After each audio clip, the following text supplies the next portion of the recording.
following is a Galactic Digital Studios production.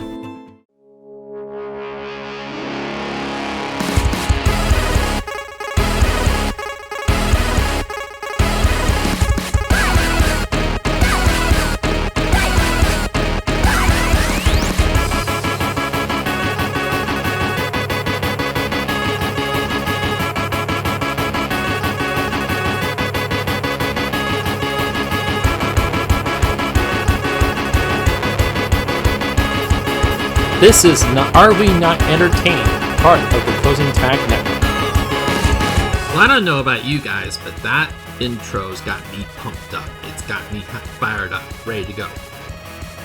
But anyway, hope you guys are liking the new format-ish a little bit. Anyway, this is Are We Not Entertained, part of the Closing Tag Network. So, I want to preface what I'm about to say with the following.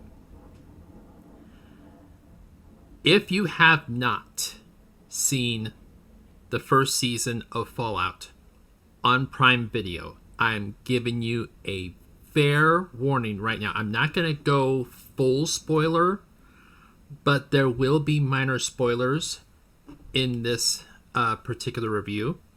So, if you do not want to be spoiled, as I'm silencing my phone,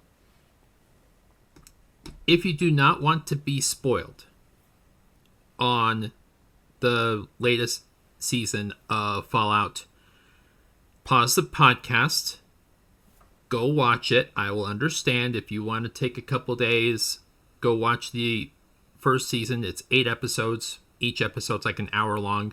So you should be able to hammer it out in like 2 or 3 days. So go do that.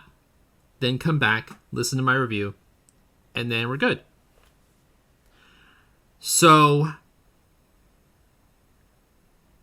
let me just start by saying this.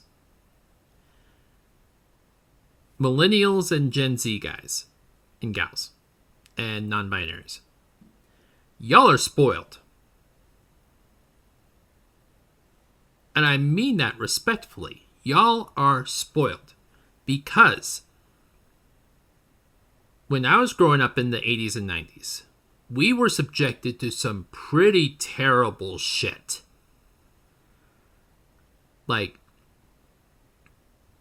go back and watch movies like Mortal Kombat and Mortal Kombat Annihilation and Street Fighter. Granted, Raul Julia as M. Bison was probably the highlight of that entire movie, but the rest of the movie was dog shit, if we're being perfectly honest. Super Mario Brothers, not the animated one that came out last year, but the one with I think it was Bob Hoskins and John Leguizamo and Dennis Hopper. And of course, Dennis Hopper came out shortly after that movie was released and admitted that everybody was pretty much mailing it in because the script was just terrible and everybody knew it. But over the last 2 or 3 years, we have seen some phenomenal video game IP adaptations. I mean, I mentioned the Super Mario Brothers animated movie. There was the Sonic the Hedgehog movie, which when the trailer first came out and they had that weird tooth thing with Sonic, everybody was like, what the fuck is this? And I was even one of them. But to the people behind Sonic the Hedgehog's credit, they course corrected. They completely pivoted, and it's one of the best movies I've seen in the last 5 years. Don't even get me started on the rebooted Mortal Kombat, because that's actually pretty good, all things considered. And then you have up to this point, what I consider to be the best video game adaptation I've ever seen in my entire life, and that was The Last of Us. If you have not seen The Last of Us, go check it out, even if you've never played the game. I haven't really played that much of the game, and I was blown away by just how greatly told the story was. I mean, from Joel and Ellie's evolving relationship to the world building that was taking place just in the first 2 episodes alone, to, the Fireflies, to, Bill and I forget the other guy's name, their relationship. Everything about that show was perfect. I hesitated for a couple days until I saw the final episode for the first season. I hesitated to say the same thing about Fallout, because I don't like using that word very often. I don't like using the term "that was perfect" very often, because of the fact that I think people tend to throw terms around far too often. Hyperbole, or maybe they don't have any other way of describing something like that. I felt that the story for Fallout, given the lore and the overarching story of the Fallout universe, just stemming from the games alone, was perfect. And to me, what I love about the whole Fallout IP, from the games to the tabletop game to the TV show, all of it, the overarching and overall theme of the story is how capitalism and greed is going to be the ruin of us all. And what this show really did a great job, in my opinion, of telling. And again, I'm not going to go too deep into spoilers, but there will be some slips here and there. What I think the show did really well was that it told the story of how someone can be complicit in the corruption and the greed of capitalism, to the point where they go from being complicit to being compliant, to being all in on the corruption. And it left more questions for me, but also answered all the questions that I had before. Now, if you're not familiar, the story revolves around 3 main arcing characters and their journey through a post-apocalyptic America. You have Lucy McLean, who's played by Ella Parnell. She is a vault dweller.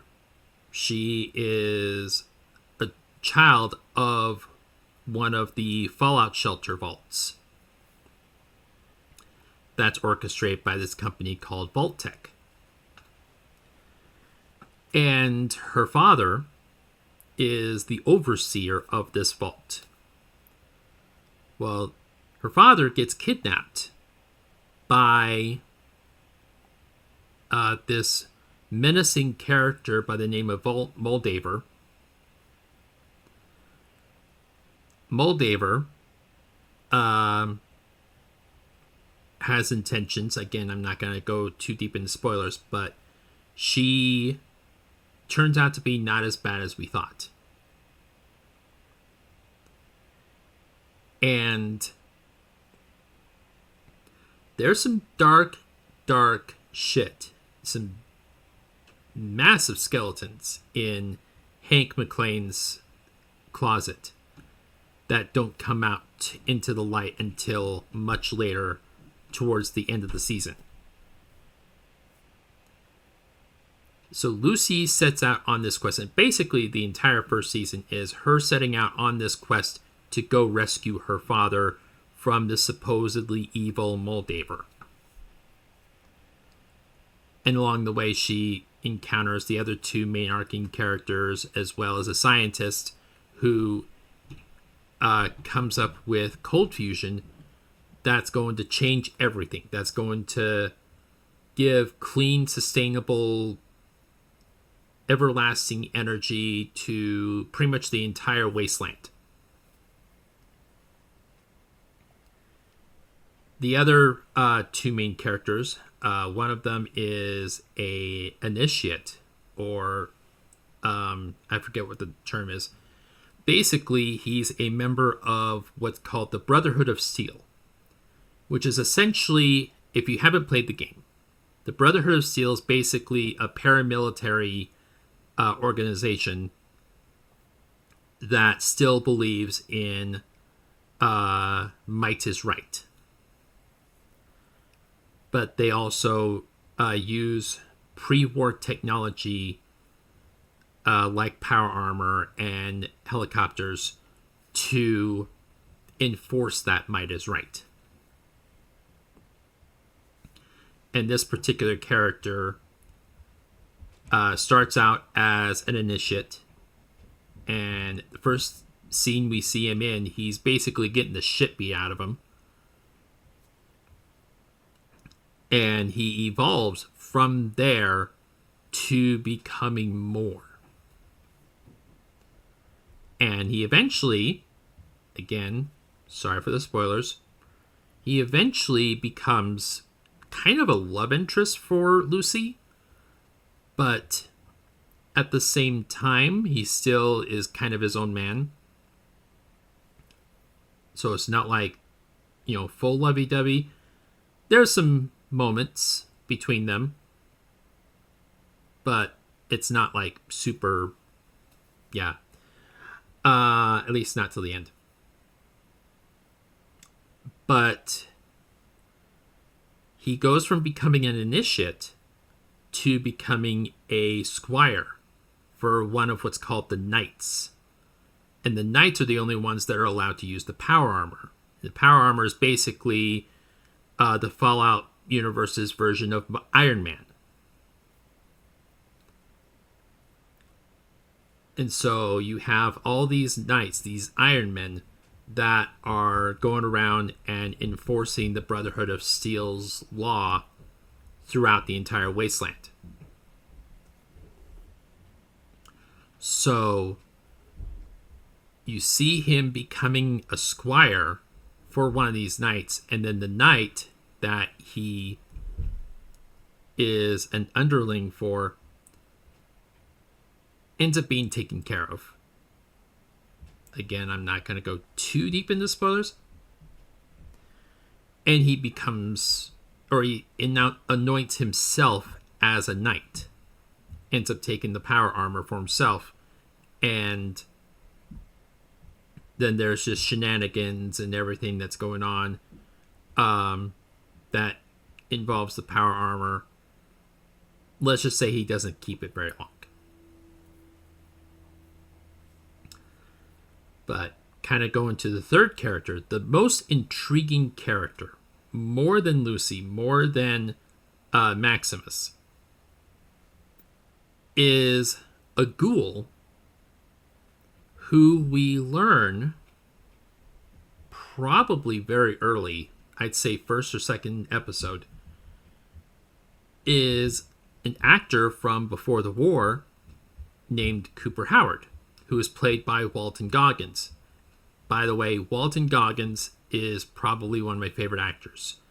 If you are not familiar with his work with a TV show called The Shield. Go check it out. It's on Hulu right now. It's about corrupt cops, and yeah, it's amazing. I can't gush enough about that show, and I won't recommend it. I can't recommend it enough. But Walton Goggins plays Cooper Howard, and we see intermittently throughout the entire season not just him as the ghoul in present time during the present timeline, but also before the war as Cooper Howard, as this actor who's also a husband and a father. But we see him having a soul, having a conscience during the pre-war phase, and then we see him in the current timeline as this ghoul, as someone that has lived over 200 years through the wasteland and has seen all the horrors and all the devastation that humanity has brought upon itself. And again, it kind of ties back into the overall story, the overall theme of corruption and greed, ruining us all. And there were a lot of questions answered. And again, I'm not going to go too deep into spoilers, but there were a lot of questions answered. For instance, how did Vault-Tec come up with the idea for each vault having its own little experiment? And if you played any of the games, you see that each vault has their own little quirks about them, and we see that here as well in the show. Now there's 3 vaults in the main storyline. And they're all interconnected. And one of them is the one that Lucy is from. And that's vaults 31, 32, and 33. There's a deep, dark secret with Vault 31 that comes to light at the end of the season that ties everything together. And with Lucy's father being from Vault 31, we kind of start seeing some of the ramifications of that. And then we also see Vault 4. Vault 4, their little secret was experimentation with genetic mutations and stuff like that. And again, won't go into spoilers, but we see the results of that experimentation, and it's not pretty.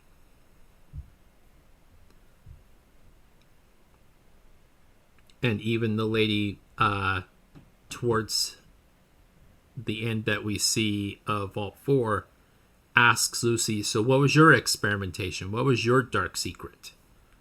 And Lucy's like, I don't have one. And then they're kind of, shrugging it off cautiously, like, okay. But the main reason why I bring it up is because unlike other video game adaptations where we see either an existing story retold or we see an existing story kind of told but maybe not shot by shot, this story, because of how massive the universe is, I mean, we're talking about a post-apocalyptic world where pretty much the entire world is under a blanket of nuclear fallout. Like, we're talking the entire world And you have all these different vaults. They basically said there's over 100 vaults that Vault-Tec created in the event of a nuclear apocalypse. So there are so many vaults in the universe. I mean, we see Vault 111 in the video game Fallout 4. That's where you start your journey in that game. So it's not outside the realm of possibility that this could very well be the start of a very big story. And the beautiful part about this is they don't even have to touch any of the stories from the previous games. They don't have to touch New Vegas, although we do see a shot of New Vegas towards the end of the first season. We don't have to touch Boston. We don't have to touch any of the other stories. They could, and in all likelihood they will. But the beautiful part about this first season is that it's its own story, while at the same time tying in together with all the other stories of the Fallout universe. And it's something that I've pitched in the past. Someone was asking me on a game stream years ago if I could take any video game story and turn it into a TV show. My immediate reaction was Fallout. Because, and my thinking was kind of doing a similar model to Altered Carbon.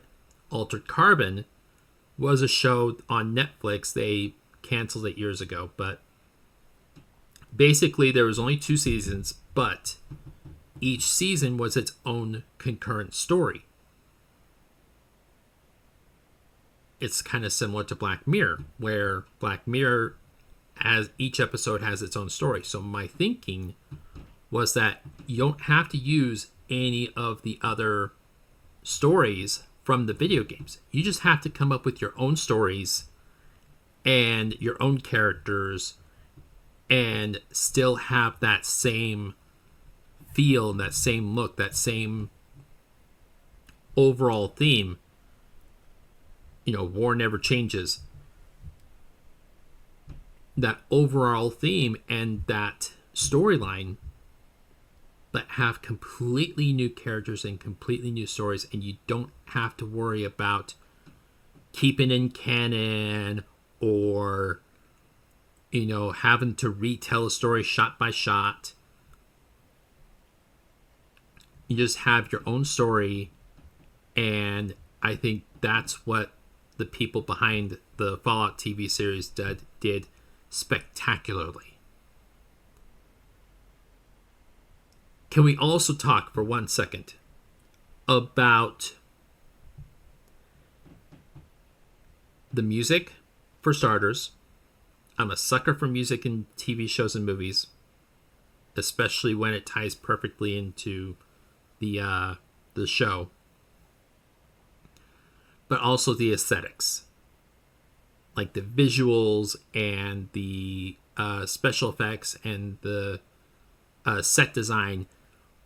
All of it was perfect.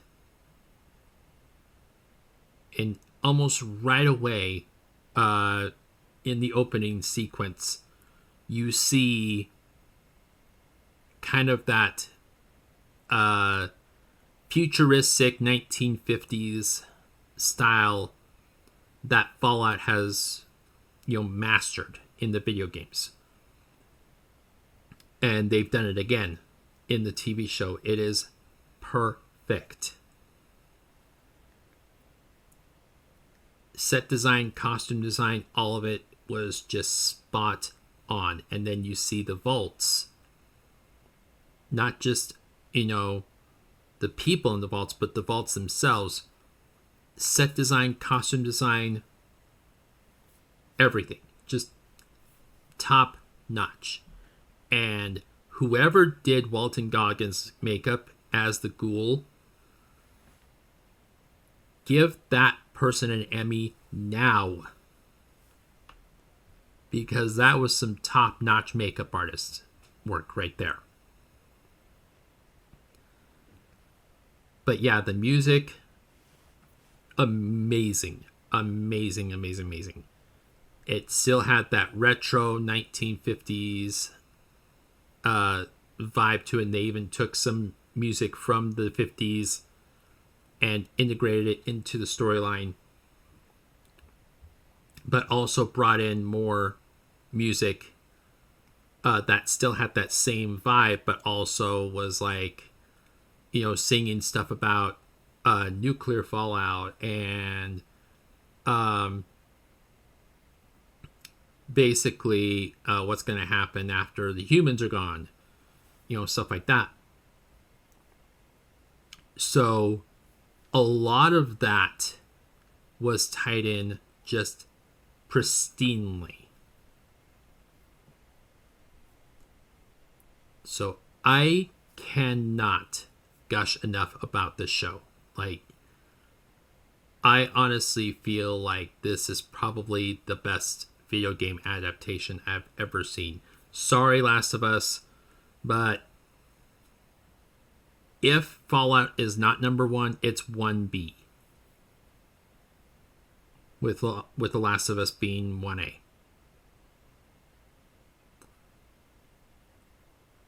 It is just absolutely amazing. It's on Prime Video right now. If you go watch it, just go in knowing that it is not a retelling of the Fallout story, but as its own story.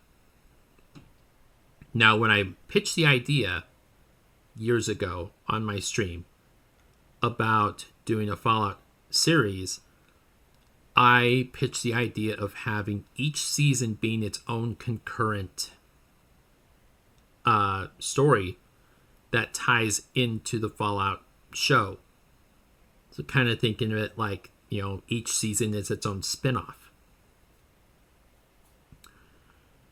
But from the sounds of it and from the looks of it, season 2 is going to continue this particular story with Lucy and Maximus and the Ghoul, Cooper Howard. And I will never complain about having more Walton Goggins on my TV. Yes, please. So, definitely go check it out. And let me know what you guys think in the comment section below. And that's all the time I have today. Leave a review on Spotify. Reviews are open and reviews are always welcome. If you are watching this on Facebook, like, share, comment. If you are watching this on YouTube, like the video, subscribe to the channel, hit the bell for notifications. That way, you are notified every time a new video drops. If you are interested in donating, the donation button is open on theclosingtag.com. That's theclosingtag.com. You'll see the donation button right up there next to the hamburger menu. And I want to thank everyone for listening, for watching, for downloading, for donating, for doing everything you can to help support this endeavor. Your efforts are not going unnoticed. I see the views on my Arizona Coyotes video from last Friday. Amazing. Thank you. Thank you. Thank you. And until the next time that I grace you with my presence, remember to include your closing tags. Thank you.